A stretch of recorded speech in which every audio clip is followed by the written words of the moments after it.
Welcome back to Everyday Garage. Today we are back working on Paxton, and we are going to be moving on into the interior, where we are first going to be starting on working on this old cracked up dash. Ooh, this is going to be a bit of a project. I have this padded dash filler, as you can see right here. It's just a chemical you can mix together that will fill in these cracks, but first we've got to sand them down and give them a bit to hold on to, and then we'll have to fill it in with the dash padded filler. We'll smooth it over and add a texture on top to the entire dash, and hopefully by the time we're done we can't even tell this dash ever had a single crack in it. We are also going to be installing a screen right here in this nice convenient little hole, so that's going to be super nice, and we'll be doing that at the same time while we're working on this dash. But first I want to get all of these cracks filled, so I've got to sand them down and clean them up and get them filled up with this dash filler so we can sand them and make them look very nice. So from what I can tell online, people take a Dremel and go ahead and clean out the inside of the crack and actually widen it a little bit and smooth around the area before they put the dash filler in,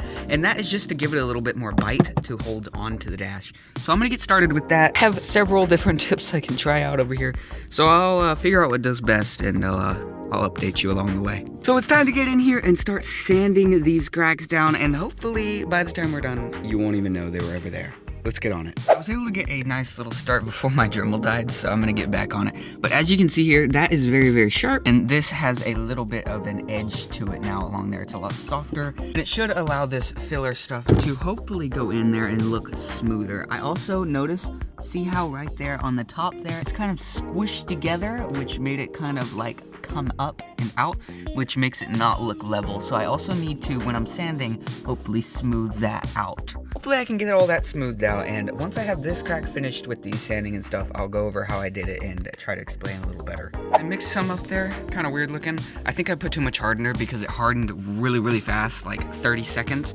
but I got quite a bit of it filled. I'll have to come up here to the top and do a second layer, and as far as I can tell from the videos, you make it into like a hump first, then you come back and sand it. So I probably got to do one more pour, probably put less hardener. I've never done this before, so give me a break, all right?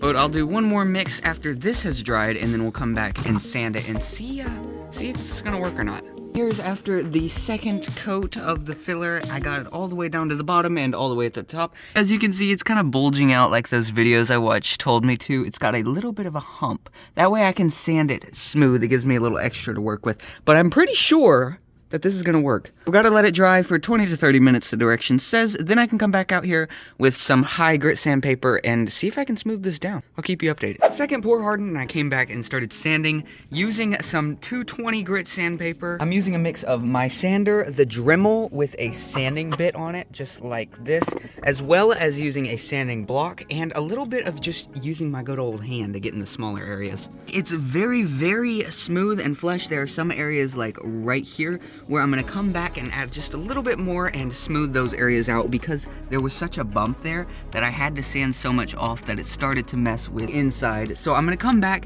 and I'm gonna add some more, and hopefully everything should smooth out perfectly. But down in this area and down under here, it worked super well. You can barely even feel the ridge here. There's just no way it'll even be visible once it's painted.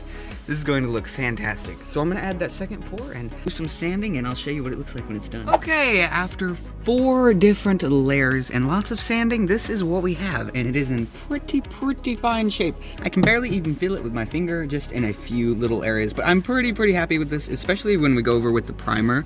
I'm gonna get that thick fillable primer. There's one of the trouble areas right there, but I think most of that primer should fill it up, hopefully most of the cracks, and when we put the texture on top, I think you probably won't even be able to tell. I am gonna go through and do the rest of this on all of the cracks, and hopefully we have a full dash at that point. And just like that, all of the cracks along the dash are now dremeled out. Now I gotta mix up a bunch of filler, fill in all the cracks, and then I'll come back and start to sand them down and add more filler and sand them down and add more filler and sand them down. You get the point. Also, I just ordered my new screen, so we gotta figure out how it's going to fit in here, and then it's a single den, so it's only gonna go up to about here. So I will have to custom create some sort of cover for the top area here. Probably do that in 3D and then print it out, and we'll go from there. We'll see if we can figure that out. But it's gonna be pretty cool to have a nice huge 10-inch screen right here. All right, I gotta get to filling, and I'll get back to you guys.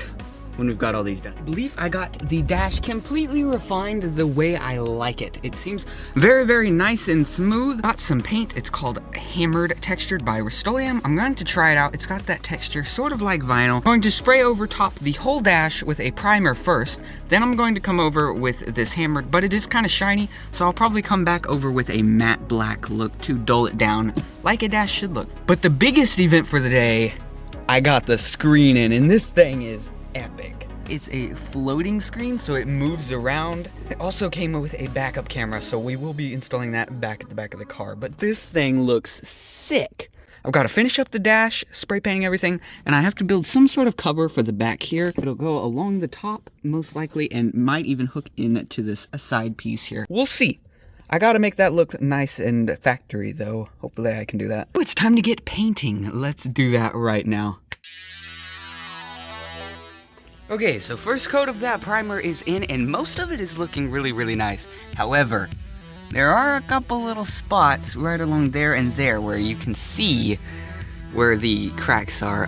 As for up here, I really can't see anything at the moment. I'm gonna do a couple more layers of the primer, but I'm pretty sure I'm gonna have to come back over here with some filler in these two spots and smooth that out better. I was hoping I got it all, but this is the first time I've ever tried this. You know, I'm making it up as I go along. Let's get a couple more coats in. And as a little bit of a test, I came in here and used some of that hammered texture. This stuff right here by Rust-Oleum. I just wanted to see if this would work, if this would fill in any more of the crack. And it's very shiny, which I'm going to hopefully deter with this satin black. As you can see, it's a lot more matte of a finish. It also has a little bit of shine to it, but it should be relatively close. And if it's not, I'll go back in with a matte color. It's got a bit of a texture, and it seems to look pretty good. I'm decently happy with it.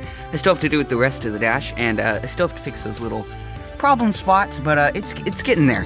Oh boy, look at this. This looks so good. There are still a couple little problem spots, but I mean, this area over here, you cannot even tell that there was ever a crack. Now, I do want to get to see it with the lighting. The window is covered currently, so it's a little bit dark in here. With my flash on still, you can see, you cannot tell there was ever any cracks there. That part of the dash turned out so good. It's a little bit glossier than I'd like. I'm hoping as it dries, since it is still a little bit wet, that it'll get a little bit more dull.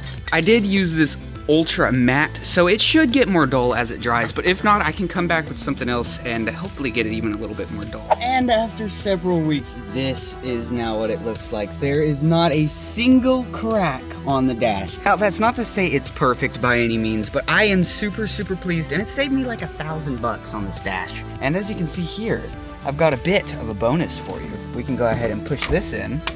Then, just by entering the key, oh yeah, baby, we got power. We've got some wires dangling down there, but we're gonna get on that. But all things considered, the dash was the main portion of this video, and it is now finished and looking fantastic. So if you have any questions, leave them down in the comments below. And I really hope you guys enjoyed this video, and I will see you guys next time. Later.